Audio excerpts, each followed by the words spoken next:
குறிப்பாக சென்னை ராஜீவ்காந்தி மருத்துவமனையில் இருந்து நாம் இங்கு செல்லக்கூடிய, அதாவது ஓமந்தூராவில் இருக்கக்கூடிய அந்த சாலை மார்க்கமாக கொண்டு சென்று ஜெமினி பிரிட்ஜி அந்த வழியாக போயிட்டு டீனர் இருக்கக்கூடிய தேனாம்பட்டை தாண்டி வலதுபுறமா இருக்கக்கூடிய டீனர் பக்கமாக அவருடைய உடல் வாகனம் மூலமாக கொண்டு செல்ல ஏற்பாடு செய்யப்பட்டது. என்றால் தொடக்கத்தில் அவர்கள் இந்த மார்க்கம் வழியாக தான் கொண்டு செல்ல வேண்டும் என்று கூட இந்திய கம்யூனிஸ்ட் கட்சி சார்பாக திட்டமிட்டு இருந்தார்கள். அதன் அடிப்படையில் இப்ப சாலை முழுவதுமாக செல்லக்கூடிய அந்த சாலை முழுவதுமாகவே போக்குவரத்து நெரிசல் இல்லாமலும் தற்போது காவல்துறையினர் ஈடுபட்டு வருகிறார்கள். இரண்டால் வாகனம் செல்லக்கூடிய இந்த நிலைகளும், அதே போன்று இந்திய கம்யூனிஸ்ட் கட்சி சார்ந்த தொண்டர்கள் நிர்வாகிகள் ஏராளமான வந்திருக்கிறார்கள். சாலை முழுவதுமாக அவர்கள் நின்று வாகனம் எந்த இடையூறு இல்லாமல் டீனர் இருக்கக்கூடிய இந்திய கம்யூனிஸ்டுடைய இல்லத்திற்கு, பாலம் இல்லத்திற்கு கொண்டு செல்வதற்காக சாலை முழுவதுமாக அவருடைய இந்திய கம்யூனிஸ்ட் கட்சியை சார்ந்த தொண்டர்கள்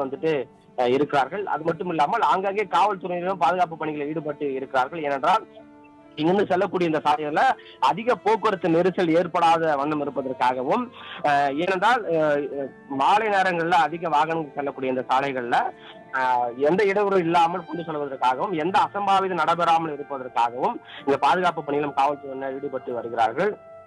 குறிப்பாக இந்த சாலை வழியாக தான் கொண்டு சென்று டீனா இருக்கக்கூடிய இந்திய கம்யூனிஸ்டுடைய பாலனுடைய இல்லத்தில் அங்கு வைக்கப்படுகிறது. அதனைத் தொடர்ந்தால் பொதுமக்களுடைய பார்வைக்காக அவருடைய உடல் நாளை மதியம் 3 மணி வரை அந்த இல்லத்தில் தான் வைக்கப்படுகிறது என்பது குறிப்பிடத்தக்கது. தங்களின் முழு விவரங்களுக்கு நன்றி சுரேஷ்.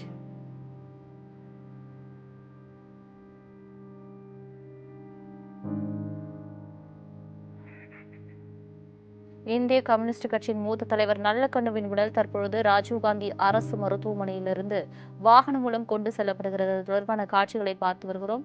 டி நகரில் உள்ள இந்திய கம்யூனிஸ்ட் கட்சி அலுவலகத்திற்கு கொண்டு செல்லப்பட்டு பொதுமக்கள், தொண்டர்கள் பார்வைக்கு நாளை பிற்பகல் 3 மணி வரை வைக்கப்படும் என்று அறிவிக்கப்பட்டிருக்கிறது. மறைந்த தோழர் நல்லக்கண்ணுவின் உடல் தற்பொழுது இந்திய கம்யூனிஸ்ட் கட்சி அலுவலகத்திற்கு எடுத்து செல்லப்படுகிறது. சென்னை ராஜீவ்காந்தி அரசு மருத்துவமனையிலிருந்து டி நகரில் உள்ள பால நிலத்திற்கு கொண்டு செல்லப்படுகிறது. அது தொடர்பான செய்தியை நாம் பார்த்து வருகிறோம். பொதுமக்கள், தொண்டர்கள் அஞ்சலி செலுத்துவதற்காக ஏற்பாடுகளும் செய்யப்பட்டிருக்கிறது.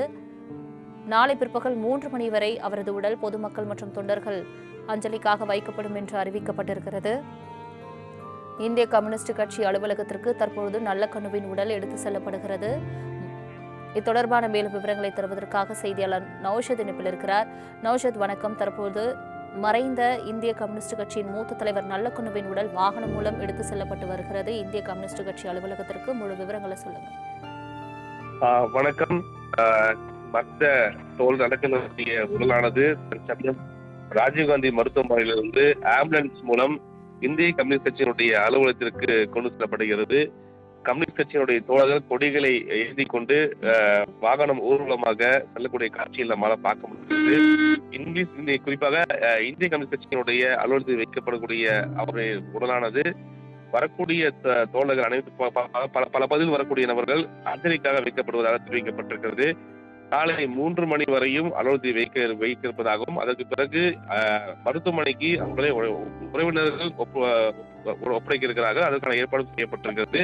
தற்சமயம் உடலானது ஆம்புலன்ஸ் மூலமாக கொடுத்த காட்சியில பார்க்க முடிகிறது. அனைத்து ஏராளமான தலைவர்கள் இந்த மருத்துவமனைக்கு வெளியே அவருக்கு அஞ்சலி செலுத்தினார்கள். அடுத்தடுத்து தலைவர்கள் அந்த பாலன் இல்லம் கம்யூனிஸ்ட் கட்சியினுடைய அலுவலகத்திற்கு வர இருக்கிறார்கள். அதற்கான ஏற்பாடும் ஏற்கனவே செய்யப்பட்டிருக்கிறது.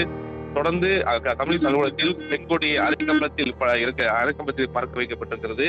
தொடர்ந்து பல்வேறு நபர்கள், பல்வேறு தோழர்கள் அதற்கான அனைத்து ஏற்பாடும் செய்யப்பட்டிருக்கிறது. தொடர்ந்து ஊர்வலமாக இந்திய கம்யூனிஸ்ட் கட்சியினுடைய அலுவலகத்திற்கு நல்லக்கண்ணுடைய உடலானது ஆம்புலன்ஸ் மூலம் கொடுத்த காட்சி நம்மால பார்க்க முடிகிறது. பல்வேறு கம்யூனிஸ்ட் கட்சி இயக்கத்தை சேர்ந்த நபர்கள் ஏராளமான குவிந்திருந்தார்கள். குவிந்து கம்யூனிஸ்ட் கட்சி கொடியை ஏந்தி அவர்கள் ஊர்வலமாக காட்சியை கூட நம்மால் பார்க்க முடிகிறது. தொடர்ந்து ஊர்வலமாக ராஜீவ்காந்தி மருத்துவமனையிலிருந்து உடல் சென்று கொண்ட காட்சியை பார்க்க முடிகிறது.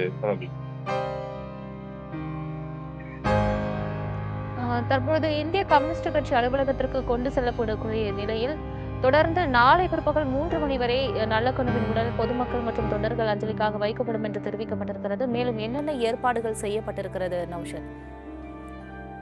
பல்வேறு அரசியல் கட்சி பிரமுகர்கள் நேராக வந்து அவர் உடலுக்கு அஞ்சலி செலுத்த இருக்கிறார்கள். அதற்கு ஏற்றாற் போலே இன்று மதியத்திலிருந்தே அதற்கான ஏற்பாடு செய்திருந்தார்கள். அந்த அடிப்படையில் இன்று அவர் உடலானது கம்யூனிஸ்ட் கட்சி அலுவலகத்தில் வைக்க இருக்கிறார்கள். அதற்கு பிறகு ஒவ்வொரு தலைவரும், தமிழக முதல் உட்பட ஒவ்வொரு தலைவரும் நேரடியாக வந்து அஞ்சலி செலுத்துவதற்கான ஏற்படுத்தப்படுகிறது. தமிழகம் முழுவதும் இருக்கக்கூடிய பல்வேறு தோழர்கள், இயக்க தோழர்கள் அவர் அந்த இயக்க கம்யூனிஸ்ட் கட்சியினுடைய அலுவலகத்துக்கு வந்து அஞ்சலி செலுத்த வர இருப்பதாகவும், மேலும் மிக முக்கியமாக தேசிய அளவில் இருக்கக்கூடிய தலைவர் கம்யூனிஸ்ட் கட்சியினுடைய தலைவர்களும் நிர்வாகிகளும் வர இருப்பதாக தெரிவிக்கப்பட்டிருக்கிறது. ஏற்கனவே தமிழக முதல்வர் அவர்கள் அரசு மரியாதையுடன், முழு மரியாதையுடன் அவரது உடலுக்கு மரியாதை செலுத்தப்படும் என அறிவிப்பு வெளியிட்டிருந்தார். அதற்கு ஏற்றாற்போல் அரசியல் முழு மரியாதையுடன் நாளை அவர் உடல் ஒப்படைக்கப்பட இருக்கிறது.